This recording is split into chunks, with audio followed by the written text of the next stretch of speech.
Okay, so starting a new section or topic 14, which is 3D shapes and all about them. So surface area and volume is what we'll mostly be getting into throughout chapter 14. But for 14-1, it's literally just the basics of what 3D shapes are, some of the vocabulary words that go along with it, and how to identify cross sections and those type of things. So let's dive in. 14-1, 3D figures vocab. So some of these 3D shapes you guys may have seen before. Some you may be able to easily recognize, such as sphere and cone and cylinder. But some of them you may have not given an actual name to, or you may have been calling them the wrong name. And so that's why having these vocabulary are so important. Normally, if we were doing this in class, the number one question you guys would be asking me is, do I really have to draw these?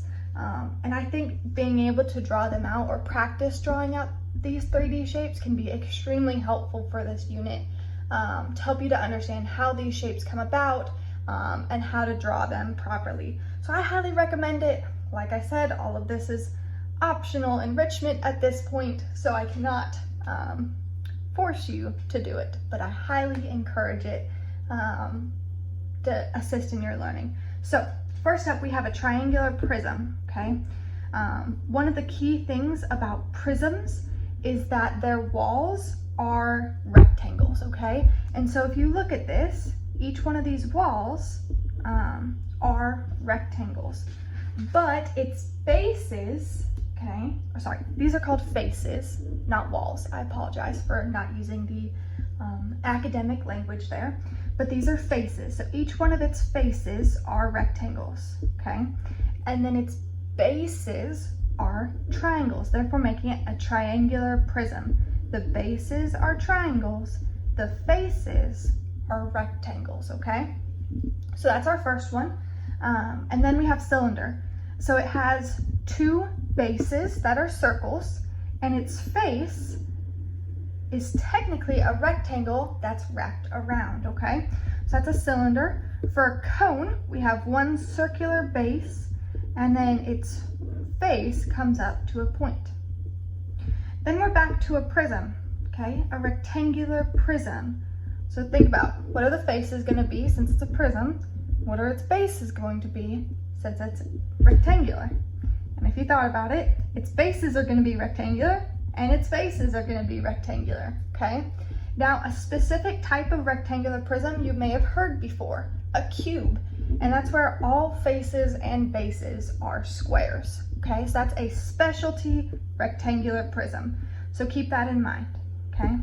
Now for pyramids, which we'll get more into, like I said, we're going to get more into each of these throughout the sections of chapter 14, and we're going to dive into more about them.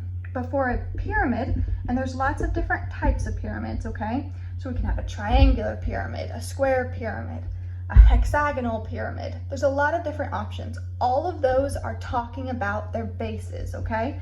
So right here, I have drawn out technically a square pyramid, okay? It may not look perfectly square.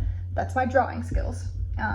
So a square pyramid represents that we have a square base, but each one of its faces is going to be a triangle. And that's always true about pyramids. Every face is a triangle. So if I had a triangular pyramid, the base would be a triangle. And I want you to think about, how many faces would a triangular pyramid have? If a square pyramid had 1, 2, 3, 4 faces, how many would a triangular pyramid have? How many would a hexagonal pyramid have? Okay, so if I had a hexagon base, hexagon, 6 sides, it would have 6 faces, okay? And what shape would they all be? Triangle. Okay, so that's how pyramids work. And like I said, there's lots of different kinds. I didn't specify them like I did with these two, okay? And the last one, a sphere. Sphere we'll be talking about last in this unit. They're special, but they are actually also very simple when we're talking about surface area and volume. So to keep that in mind, okay? So these are our main 3D shapes that we are going to be talking about, 3D figures, 3-dimensional, okay? They're not just flat, they pop up, okay? I wish I had the representations I would show you guys in class. Forgot to grab them, but I would have you guys holding each one of these 3D shapes that we have models of in class. And so you could really get an idea for this, okay? So now, some of the vocabulary that goes along with these words. The first one being polyhedron, okay? It's a 3D figure whose surfaces are polygons. Who remembers what a polygon is? It's a many-sided figure, okay? So it has sides. Is a circle a polygon? No, it is not. So you can see by the little asterisk that these three are considered polyhedrons. Now think about what these three have in common that make them not polyhedrons. And it's their circular bases, or for the sphere, it's the center. A circle is not a polygon, right?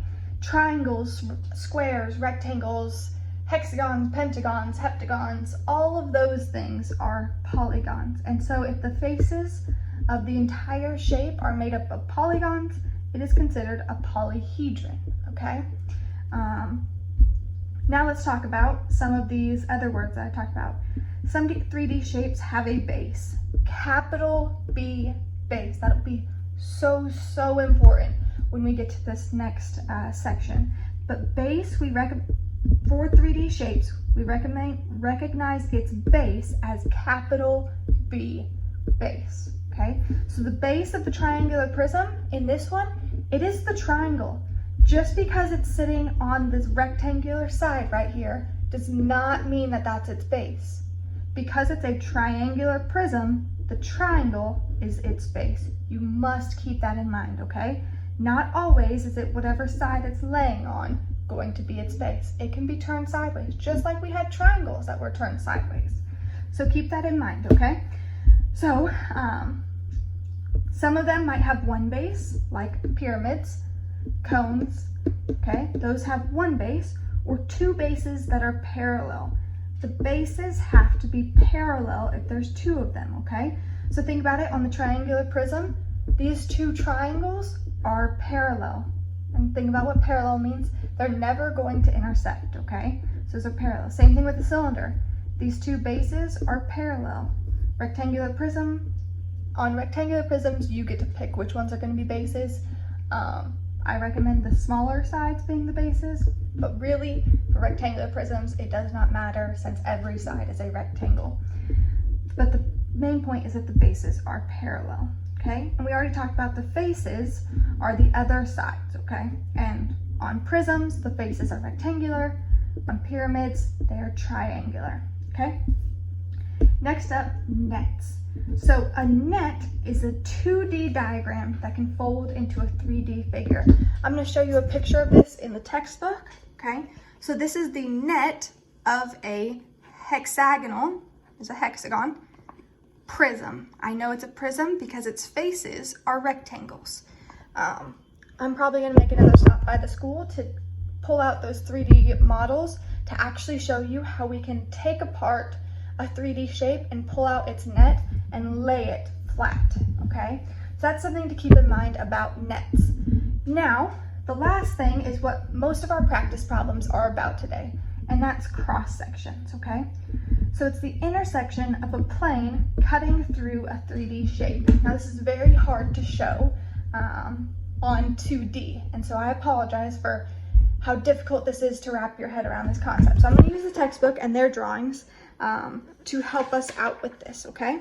And so we have our shapes, okay? So I want you to imagine taking a piece of paper and slicing it through a shape, okay?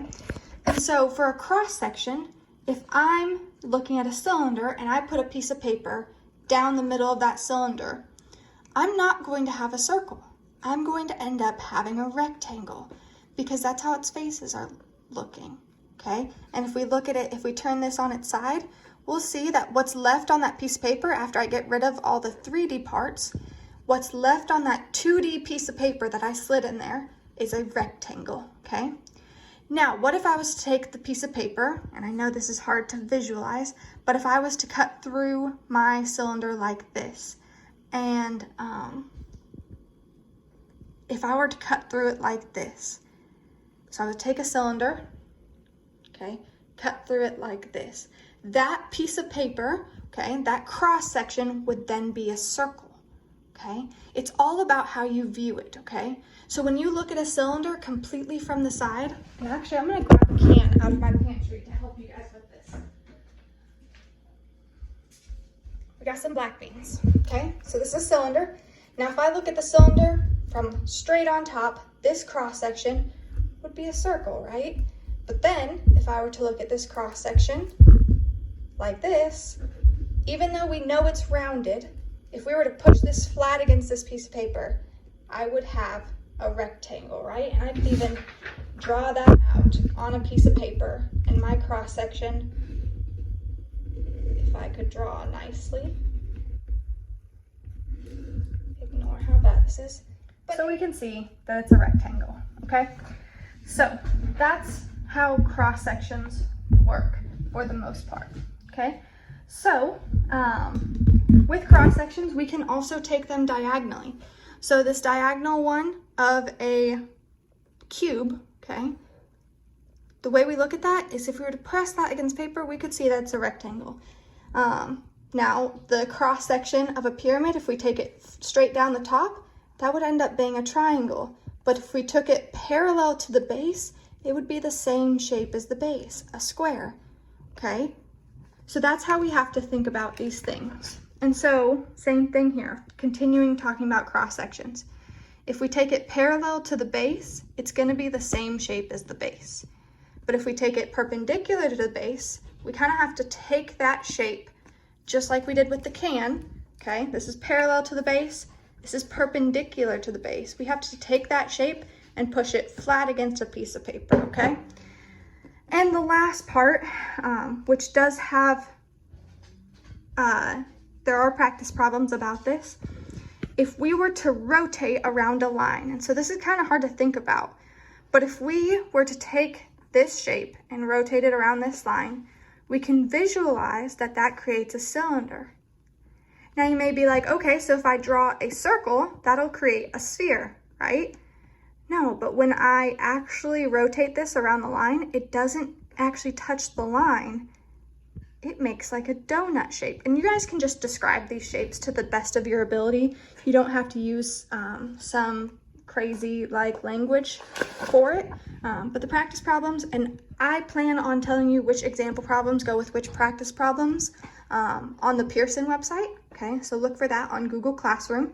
But our practice problems are 7 through 12 and 15 through 20. 7 through 12, you're just describing cross sections, okay? And just describe them to the best of your ability. On these ones, you're trying to describe two different ones and how many sides they would have. So that's 7 through 12. Like I said, not that difficult, okay? And then 15 through 20, oh, 15 starts on this page, sorry. You are describing these different cross sections and where it intersects at these different places, and you're describing it to the best of your ability. Don't get hung up on the wording here, okay? Try drawing this out. Try drawing like they did, a cross section, a rectangular plane that's cutting through these shapes, okay? So that's how you're gonna be able to do those practice problems.